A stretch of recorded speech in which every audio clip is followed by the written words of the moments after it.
अस्सलाम वालेकुम। मशरक़ वस्ता ਦੇ ਵਿੱਚ ਸੂਰਤ ਹਾਲ ਬੜੀ ਸੰਗੀਨ ਹੋ ਗਈ ਔਰ ਸਾਨੂੰ ਇਹ ਲੱਗਦਾ ਹੈ ਕਿ ਇਸ ਅਗਰ ਜੰਗ ਹੁੰਦੀ ਹੈ ਇਜ਼ਰਾਈਲ ਜਾਂ ਈਰਾਨ ਦੇ ਦੌਰਾਨ ਤੇ ਪਾਕਿਸਤਾਨ ਨੂੰ ਉਹਦੇ ਅਸਰਾਤ ਤੋਂ ਬਚਣਾ ਜਿਹੜਾ ਹੈ ਉਹ ਮੁਸ਼ਕਲ ਹੋ ਜਾਏਗਾ। ਸਿਰਫ ਇੰਨੀ ਗੱਲ ਨਹੀਂ ਹੈਗੀ, ਇਹਦੇ ਨਾਲ ਕੁਝ ਲੋਕ ਇਹਨਾਂ ਦਿਨਾਂ ਦੇ ਵਿੱਚ ਹੋਰ ਵੀ ਇੱਕ ਗੱਲ ਕਰਨਾ ਸ਼ੁਰੂ ਹੋ ਗਏ ਨੇ। ਇਹ ਗੱਲ ਪਹਿਲੇ ਵੀ ਜੁਜ਼ਵੀ ਤੌਰ 'ਤੇ ਲੋਕ ਕਰਦੇ ਰਹੇ ਨੇ, ਲੇਕਿਨ ਸ਼ਾਇਦ ਖੁੱਲ੍ਹ ਕੇ ਅਕੈਡਮਿਕ ਸਤ੍ਹਾ ਦੇ ਉੱਤੇ ਇਹਦੇ ਉੱਤੇ ਕੰਮ ਇਸ ਤਰ੍ਹਾਂ ਨਹੀਂ ਹੋਇਆ।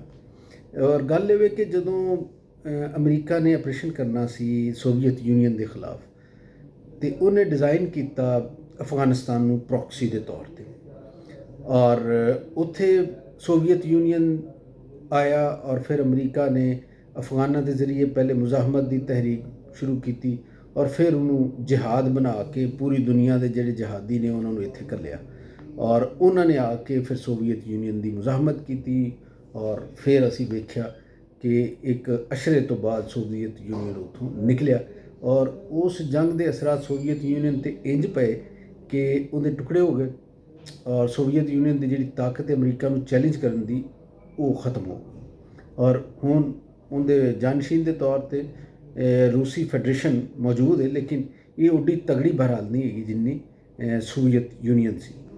ਇਸੇ ਤਰ੍ਹਾਂ ਹੀ ਇਹ ਵੀ ਗੱਲ ਕੀਤੀ ਜਾਂਦੀ ਕਿ ਜਦੋਂ ਇਸ ਜੰਗ ਦੇ ਅਸਰਾਤ ਔਰ ਜਿਹਾਦੀ ਅਸਰਾਤ ਨੇ ਦੁਨੀਆ ਵਾਸਤੇ ਚੈਲੰਜ ਪੈਦਾ ਕਰਨੇ ਸ਼ੁਰੂ ਕੀਤੇ ਤੇ ਅਮਰੀਕਾ ਨੇ ਕਿਹਾ ਕਿ ਦਹਿਸ਼ਤਗਰਦੀ ਦੇ ਖਿਲਾਫ ਇੱਕ ਜੰਗ ਸ਼ੁਰੂ ਕਰਨੀ। ਫਿਰ 9/11 ਦਾ ਵਾਕਿਆ ਹੋਇਆ ਔਰ ਉਸ ਤੋਂ ਬਾਅਦ ਅਸੀਂ ਦੇਖਿਆ ਕਿ ਅਮਰੀਕਾ ਦੁਬਾਰਾ ਅਫਗਾਨਿਸਤਾਨ 'ਚ ਆ ਗਿਆ ਔਰ ਇੱਥੇ ਆ ਕੇ ਉਹਨੇ ਆਪਰੇਸ਼ਨ ਕੀਤਾ ਔਰ 20 ਸਾਲ ਤੱਕ ਦਹਿਸ਼ਤਗਰਦੀ ਦੇ ਖਿਲਾਫ ਜੰਗ ਜਿਹੜੀ ਹੈ ਉਹ ਇੱਥੇ ਲੜਦਾ ਰਿਹਾ।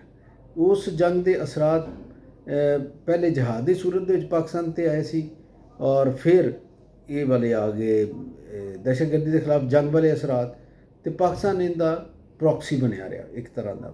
ਜਿੰਨੀ ਜੰਗ ਅਫਗਾਨਾਂ ਨੇ ਲੜੀ ਉਨੀ ਹੀ ਪਾਕਿਸਤਾਨ ਦੇ ਵਿੱਚ ਪਾਕਿਸਤਾਨ ਦੇ ਲੋਕਾਂ ਨੇ ਲੜੀ ਔਰ ਉਹਦੇ ਮੰਨਫੀ ਅਸਰਾਤ ਵੀ ਪਾਕਿਸਤਾਨ ਦੇ ਉੱਤੇ ਪਏ।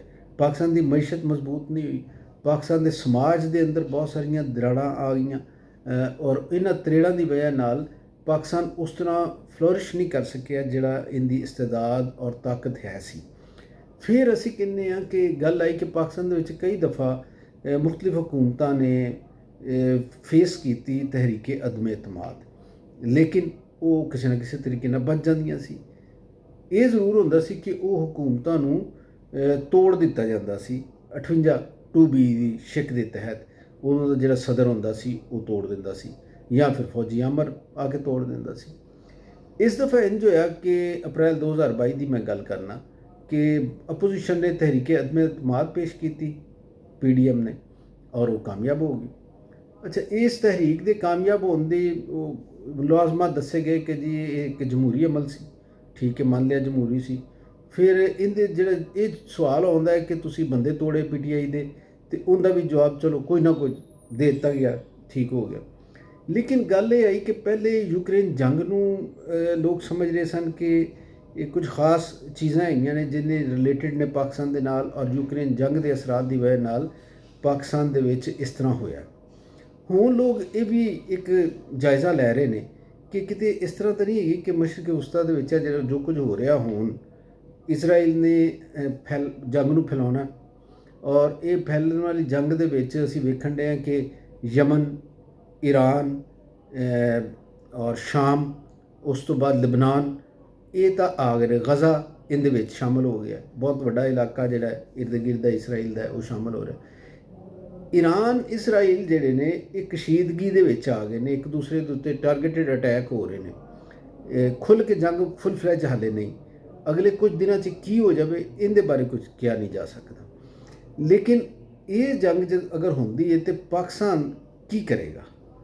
ਪਾਕਿਸਤਾਨ ਕੀ ਈਰਾਨ ਦਾ ਸਾਥ ਦੇਵੇਗਾ, ਫਲਸਤੀਨ ਦਾ ਸਾਥ ਦੇਵੇਗਾ, ਲਿਬਨਾਨ ਦਾ ਸਾਥ ਦੇਵੇਗਾ, ਸ਼ਾਮ ਦਾ ਸਾਥ ਦੇਵੇਗਾ, ਜਾਂ ਫਿਰ ਜਿਹੜੇ ਅਰਬ ਮੁਲਕਾਂ ਦੀ ਲਾਈਨ ਹੈਗੀ ਕਿ ਖਾਮੋਸ਼ ਰਹਿ ਕੇ ਤੁਸੀਂ ਵੇਖੋ ਕਿ ਕੀ ਹੁੰਦਾ ਹੈ, ਅਤੇ ਫਿਰ ਪਾਕਿਸਤਾਨ ਜਾਂ ਫਿਰ ਉਹ ਵਾਲੀ ਲਾਈਨ ਇਖਤਿਆਰ ਕਰੇਗਾ? ਇਹ ਸੂਰਤ ਹਾਲ ਦਾ ਕੁਝ ਵੀ ਤੁਸੀਂ ਇਹਦਾ ਤਬਸਰਾ ਇਹਦੇ ਉੱਤੇ ਕਰੋ, ਲੇਕਿਨ ਇੱਕ ਗੱਲ ਤੈਅਸ਼ੁਦਾ ਹੈ ਕਿ ਆਲਮੀ ਤਾਕਤਾਂ ਨੇ ਪਾਕਿਸਤਾਨ ਨੂੰ ਮਾਸ਼ੀ ਤੌਰ 'ਤੇ ਔਰ ਦਾਖਲੀ ਤੌਰ 'ਤੇ ਇਸ ਤਰ੍ਹਾਂ ਦੇ ਬਦਅਮਨੀ ਔਰ ਅਦਮ ਇਸਤਹਿਕਾਮ ਦਾ ਸ਼ਿਕਾਰ ਕਰ ਦਿੱਤਾ ਹੈ ਕਿ ਉਹ ਅਗਰ ਚਾਹੇ ਵੀ ਕਿਸੇ ਮੁਲਕ ਦੀ ਹਮਾਇਤ ਦੇ ਵਿੱਚ ਇਸਰਾਈਲ ਦੇ ਖਿਲਾਫ ਲੜਨਾ ਜਾਂ ਕੋਈ ਕਾਰਵਾਈ ਦਾ ਹਿੱਸਾ ਬਣਨਾ ਤੇ ਪਾਕਿਸਤਾਨ ਨਹੀਂ ਬਣ ਸਕਦਾ। ਔਰ ਮੇਰਾ ਇਹ ਖਿਆਲ ਹੈ ਕਿ ਇਹ ਜੋ ਕੁਝ ਪਾਕਿਸਤਾਨ ਦੇ ਨਾਲ ਪਿਛਲੇ ਕੁਝ ਸਾਲਾਂ ਦੇ ਵਿੱਚ ਹੋਇਆ ਵੇ, ਉਹਦੀ ਇੱਕ ਵਜ੍ਹਾ ਇੰਡੀਆ ਵੀ ਹੈਗਾ ਵੇ ਕਿ ਅਮਰੀਕਾ ਇੰਡੀਆ ਨੂੰ ਚੀਨ ਦੇ ਮੁਕਾਬਲੇ 'ਚ ਤਾਕਤਵਰ ਰੱਖਣਾ ਚਾਹੁੰਦਾ ਔਰ ਇਰਦ ਗਿਰਦ ਕਿਸੇ ਦੂਸਰੇ ਮੁਲਕ ਨੂੰ ਇੰਡੀਆ ਵਾਸਤੇ ਚੈਲੰਜ ਨਹੀਂ ਰੱਖਣਾ ਚਾਹੁੰਦਾ। ਇੱਕ ਤਾਂ ਇਹ ਵਜ੍ਹਾ ਬਣੀ ਫੌਰੀ ਤੌਰ 'ਤੇ। ਫਿਰ ਅਸੀਂ ਇਹ ਵੇਖਿਆ ਕਿ ਵਜ੍ਹਾ ਜਿਹੜੀ ਇਹ ਮਸ਼ਰਕ ਵਸਤਾ ਦੀ ਸੂਰਤ ਹਾਲ ਹੈ। ਪਾਕਿਸਤਾਨ ਕੋਲ ਐਸੇ ਹਥਿਆਰ ਹੈਗੇ ਨੇ ਜਿਹੜੇ ਇਜ਼ਰਾਈਲ ਤੱਕ ਮਾਰ ਕਰ ਸਕਦੇ ਨੇ। ਪਾਕਿਸਤਾਨ ਕਿਸੇ ਮੁਲਕ ਨੂੰ, ਇਜ਼ਰਾਈਲ ਦੇ ਹਮਸਾਇਆ ਮੁਸਲਿਮ ਮੁਲਕ ਨੂੰ ਮਦਦ ਵੀ ਦੇ ਸਕਦਾ ਹੈ, ਲੇਕਿਨ ਇਹ ਇਸ ਸੂਰਤ 'ਚ ਮੁਮਕਿਨ ਹੈ ਅਗਰ ਪਾਕਿਸਤਾਨ ਦੀ ਆਪਣੀ ਦਾਖਲੀ ਸੂਰਤ ਹਾਲ ਜਿਹੜੀ ਇਤਮਾਨਾਨ ਬਖਸ਼ ਹੋਵੇ।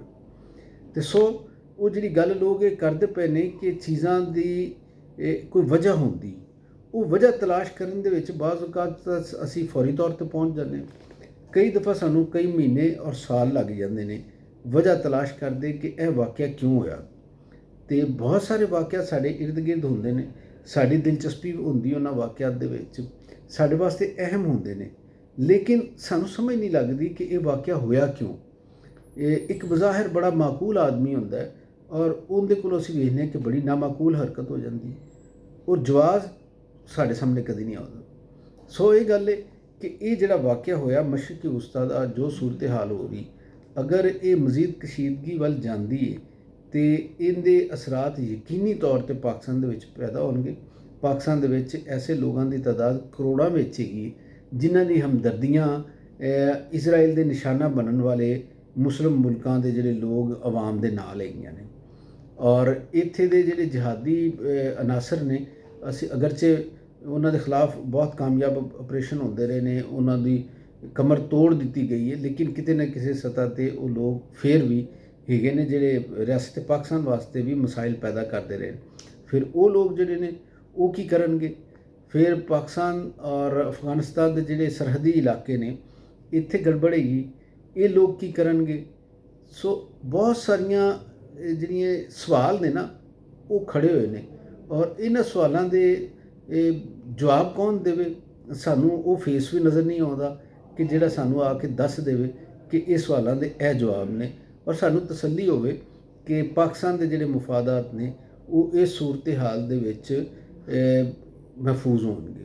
ਅਤੇ ਯਕੀਨੀ ਤੌਰ 'ਤੇ ਪਾਕਿਸਤਾਨ ਦੇ ਇਦਾਰੇ ਜਿਹੜੇ ਨੇ, ਪਾਕਿਸਤਾਨ ਦੀ ਅਫਵਾਜ ਇਹ ਕੋਸ਼ਿਸ਼ ਕਰਨਗੇ ਕਿ ਪਾਕਿਸਤਾਨ ਦੀ ਹਿਫਾਜ਼ਤ ਕੀਤੀ ਜਾਵੇ। ਲੇਕਿਨ ਜੋ ਮੈਂ ਸੋਚਦਾ ਕਿ ਇੱਕ ਵਿਜ਼ਨ ਪੋਲੀਟੀਕਲ ਸਤ੍ਹਾ ਦੇ ਉੱਤੇ ਨਜ਼ਰ ਆਉਣਾ ਚਾਹੀਦਾ ਹੈ, ਉਹਦੇ ਵਿੱਚ ਲੋਕਾਂ ਦੀ ਹਮਦਰਦੀਆਂ ਵੀ ਸ਼ਾਮਿਲ ਹੋਣ। ਤੁਸੀਂ ਇੱਕ ਹੱਦ ਦੇ ਵਿੱਚ ਜਾ ਕੇ ਕਿਸੇ ਦੀ ਮਦਦ ਵੀ ਕਰ ਸਕੋ, ਔਰ ਤੁਹਾਡੇ ਉੱਤੇ ਕੋਈ ਐਸਾ ਜਵਾਬੀ ਉਹਦੇ 'ਤੇ ਅਟੈਕ ਵੀ ਨਾ ਹੋਵੇ। ਅਤੇ ਇਹ ਵਿਜ਼ਨ ਜਿਹੜਾ ਇਹ ਸਿਆਸੀ ਕਿਆਦਤ ਦਿੰਦੀ, ਔਰ ਅਫਸੋਸ ਦੀ ਗੱਲ ਇਹ ਵੀ ਕਿ ਮੁਲਕ ਦੇ ਵਿੱਚ ਕੋਈ ਐਸੀ ਸਿਆਸੀ ਕਿਆਦਤ ਸਾਨੂੰ ਨਾ ਤਾਂ ਹਕੂਮਤ ਦੇ ਵਿੱਚ ਨਜ਼ਰ ਆਉਂਦੀ ਅਤੇ ਨਾ ਹੀ ਅਪੋਜੀਸ਼ਨ ਦੇ ਵਿੱਚ ਸਾਨੂੰ ਨਜ਼ਰ ਆਉਂਦੀ। ਸੋ ਇਹ ਗੱਲ ਹੈ ਕਿ ਪਾਕਿਸਤਾਨ ਦੇ ਲੋਕਾਂ ਵਾਸਤੇ ਇਹ ਸੂਰਤ ਹਾਲ ਇਤਮਾਨਾਨ ਬਖਸ਼ ਨਹੀਂ ਹੈਗੀ। ਹਕੂਮਤ ਵਾਸਤੇ ਇਤਮਾਨਾਨ ਬਖਸ਼ ਹੁੰਦੀ ਜਾਂ ਨਹੀਂ ਹੁੰਦੀ, ਇਹ ਦੇਖਦੇ ਅਗਲੇ ਚੰਦ ਦਿਨ ਦੇ ਸਾਨੂੰ ਪਤਾ ਲੱਗ ਜਾਏਗਾ ਕਿ ਕੀ ਹੁੰਦਾ। ਅਤੇ ਜੀਂਦੇ ਰਹੋ, ਵਸਦੇ ਰਹੋ।